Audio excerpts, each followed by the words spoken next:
நம்மளுடைய ஹீரோவோட 10வது வயதுல அலகாபாத்ல அவருடைய குடும்பம் ஆனந்த பவனத்தில் குடியேறினாங்களாம்.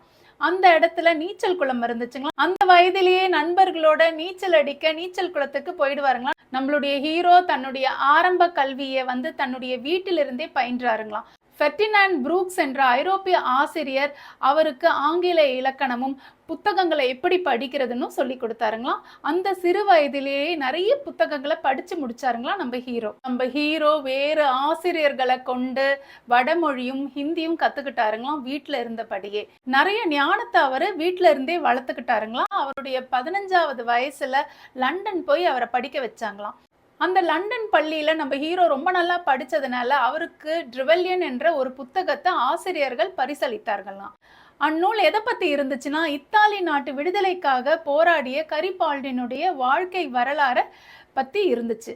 அந்த நூலை நம்ம ஹீரோ ரொம்ப அழகா படிச்சாருங்களாம். இந்த நூலை படிச்ச உடனே நம்ம ஹீரோக்கு பல மாற்றங்கள் வந்துச்சுங்களாம்.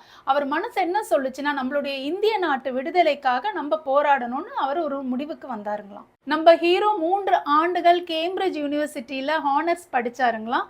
அப்பவே அவர் பல துறைகளை பற்றி தெரிஞ்சு கொண்டாருங்களாம். கேம்பிரிட்ஜ்ல படித்த மாணவர்கள் இந்தியர்களுக்கான ஒரு சங்கத்தை ஏற்பாடு பண்ணி வச்சிருந்தாங்களாம். அந்த சங்கத்துக்கு பேரு மாஜ்லிஸ். இந்த சங்கத்துக்கு அடிக்கடி நம்ம ஹீரோ போயிட்டு வருவாருங்களாம்.